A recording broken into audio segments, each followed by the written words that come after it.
सभी पत्रकार साथियों को नमस्कार। आज मेरे साथ पार्टी के वरिष्ठ नेता, पार्टी के विधायक वीरेंद्र कादियान जी बैठे हैं, अनुराग ढांडा जी बैठे हैं और सुमेश शौकीन जी बैठे हैं। ये प्रेस वार्ता इसलिए जरूरी है क्योंकि भाजपा का नफरती चेहरा एक बार फिर सामने आया है। हमने बीते 10 सालों में देखा कि कैसे भाजपा नफरत की राजनीति करती है, समुदायों के बीच में भेदभाव बढ़ाने की राजनीति करती है, और जब वो फेल हो जाती है तो वो हमेशा उस कम्युनिटी को बदनाम करने की साजिश रचती है, हमेशा घृणा की नजर से देखती है। और ऐसा एक उदाहरण जाट समाज के साथ भी देखने को मिल रहा है। आपको मालूम है कि हमारे विधायक नरेश बाल्यान जी, जो उत्तम नगर से विधायक हैं, कैसे उन्होंने 5 कंप्लेंट्स डाली थी 2022 से लेकर 2023 के बीच में कि उनको फिरौती की कॉलें आती थी, रंगदारी की कॉलें आती थी। इनफैक्ट उनको कॉलर बताता था कि उनके बेटे की लाइव लोकेशन क्या है। तो इस पर संज्ञान ना लेने की बजाय भाजपा ने अपनी नफरती राजनीति के चलते उनको ही, उनके ऊपर ही एक फर्जी केस डालकर उनको जेल में करवा दिया। जिस दिन उनकी बेल हुई उस दिन उनके ऊपर टेररिज्म के चार्जेस लगवा दिए, एजेंसियों का दुरुपयोग करते हुए, ताकि बेल मिलने में मुश्किल हो। एक और उदाहरण, रीसेंट उदाहरण रघुवेंद्र शौकीन जी का है, जिनको 18 नवंबर को कैबिनेट मंत्री के तौर पर नियुक्ति की फाइल आम आदमी पार्टी ने मूव कर दी, पर अब तक भाजपा उसके ऊपर बैठी हुई है, अब तक उनको शपथ नहीं लेने दी।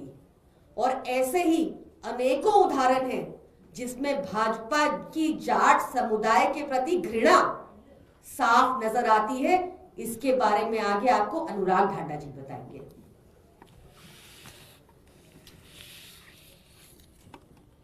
बहुत बहुत धन्यवाद। आज जैसा आप देख रहे हैं प्रेस कॉन्फ्रेंस में हमारे साथ प्रियंका कक्कड़ जी और हमारे विधायक वीरेंद्र कादियान जी, मटियाला से आम आदमी पार्टी के उम्मीदवार सुमेश शौकीन जी मौजूद हैं। और अगर आप देखेंगे तो पिछले लंबे समय से भारतीय जनता पार्टी जाट समुदाय, जाट समाज और किसान वर्ग के खिलाफ एक सोची समझी साजिश करके इस पूरे जाट समाज और किसान वर्ग को जनता में बदनाम करने, इमेज खराब करने, दूसरे जातियों के साथ द्वेष पैदा करने, इनकी राजनीतिक अहमियत को, राजनीतिक अस्तित्व को समाप्त करने और जाट समाज से आने वाले विशिष्ट लोगों को विशेष रूप से टारगेट बना के उनके राजनीतिक करियर को खत्म करने की लंबे समय से योजना भारतीय जनता पार्टी बना रही है। और उत्तर भारत में लगातार अलग अलग राज्यों में इसके एक्सपेरिमेंट भी भारतीय जनता पार्टी कर रही है। इसके ढेरों उदाहरण आप कितने भी उदाहरण इसके देख सकते हैं। किसान आंदोलन जब हुआ तो एक सुनियोजित साजिश करके, जबकि वो सारे किसान थे, अपनी जायज मांग मान रहे थे, बाद में उन कानूनों को वापस भी लिया गया, लेकिन एक सुनियोजित साजिश करके उनको आतंकवादी लोगों की नज़र में दिखाने का प्रयास हुआ, उनको बदनाम करने का प्रयास हुआ।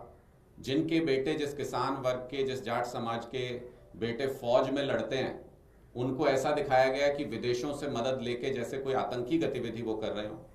उसके बाद आप आ जाइए, पहलवान बेटियों ने जब अपने मान सम्मान की आवाज़ उठानी चाहिए उसके लिए आंदोलन किया, उनके बारे में भी इस तरीके की टिप्पणी और बयान दिए गए कि ये एक विशेष समाज से आते हैं। तब भी जाट समाज को बिल्कुल अलग थलग करने का प्रयास किया गया। हरियाणा में राजनीतिक एक्सपेरिमेंट करते हुए भारतीय जनता पार्टी ने 35-1 का नारा इस तरीके से दिया मानो कि जाट समाज को पूरे देश और पूरे प्रदेश की नज़र में अछूत बनाना चाहते हो, एक तरीके से उनको नीचा दिखाना चाहते हो, राजनीतिक रूप से अलग थलग करना चाहते हो। फिर आप राजस्थान ले लीजिए, उत्तर प्रदेश ले लीजिए, पूरे उत्तर भारत में भारतीय जनता पार्टी ने ऐसे बार बार एक्सपेरिमेंट्स किए और पिछले 1 महीने में जो कुछ हो रहा है भारतीय जनता पार्टी की तरफ से, उससे दिल्ली प्रदेश का जाट समाज और किसान वर्ग भी बहुत ज्यादा गुस्सा है, बहुत ज्यादा नाराज है। ये मैं नहीं कह रहा हूं, हम गांव गांव में जाते हैं तो गांव में जो सुनने को मिलता है, जो लोगों के अंदर गुस्सा है, वो साफ तौर पे नजर आता है, क्योंकि एक चेन पूरी बनती जा रही है, एक चेन एस्टेब्लिश हो रही है।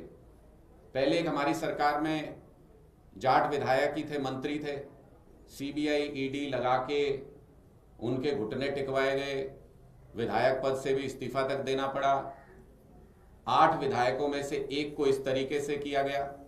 फिर उसके बाद नरेश बाल्याण जी को देख लीजिए, जो खुद पीड़ित है, जो 2022 से जो आरोप उनके ऊपर लगा रहे हैं, वो सारी बातें पुलिस को लिखित में दे रहे हैं कि ये मुझसे कराने का प्रयास किया जा रहा है, मुझसे फिरौती मांगी जा रही है, मुझे कॉल आ रही है।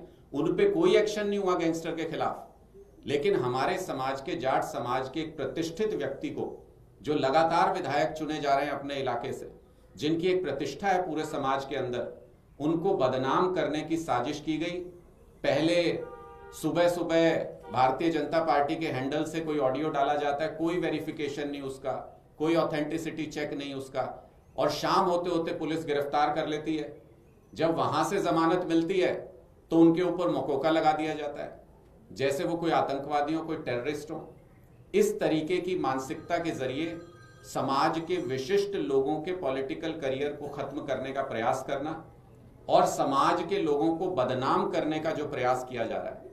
अब आप देख लीजिए, 20 दिन से ज्यादा हो गए राघवेंद्र शौकीन जी को हमारी सरकार ने मंत्री बनाने का फैसला किया, फाइल भेज दी।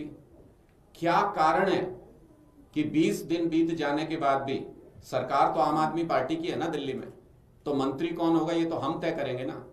क्या कारण है, ऐसी क्या नफरत है कि 20 दिन बीत जाने के बाद भी अभी तक उनकी शपथ नहीं कराई गई है?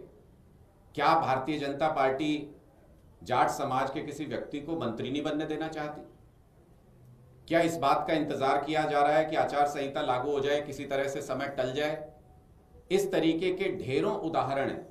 और जो भारतीय जनता पार्टी की नीतियां हैं लंबे समय से, वो स्पष्ट तौर पे ये मैसेज देने का काम कर रहे हैं कि जाट समाज और किसान वर्ग को राजनीतिक अस्तित्व उनका खत्म करने का प्रयास भारतीय जनता पार्टी कर रही है। इसको लेके दिल्ली के जाट समाज में, किसान वर्ग में, दिल्ली देहात में लगातार लोगों का गुस्सा पनप रहा है। और इस बात को लेकर के अब लोगों में चर्चा इस बात को लेकर चल पड़ी है कि अगर भारतीय जनता पार्टी जाट समाज को, किसान वर्ग को खत्म करना चाहती है, तो फिर जाट समाज और किसान वर्ग भी एकजुट होकर के भारतीय जनता पार्टी को करारा जवाब आने वाले विधानसभा चुनाव में देगा। इस तरह की चर्चा गांव-गांव में, दिल्ली देहात में अब लगातार चल रही है। आपके कोई प्रश्न है तो आप पूछ सकते हैं। प्रियंका जी, एक सवाल है, ताहिर हुसैन दिल्ली तंजीम के आरोपी थे, उनको टिकट दिया है AIMIM ने, किस तरह से देखते हैं? आपकी पार्टी से भी जुड़े हुए थे। देखिए, भाजपा हमेशा ऐसी राजनीति करती है, वोट कटवाने के लिए कभी BSP को चुनाव में उतार देती है, कभी AIMIM को चुनाव में उतार देती है। वही उन्होंने अपनी नकारात्मक राजनीति का प्रमाण कर दिया है।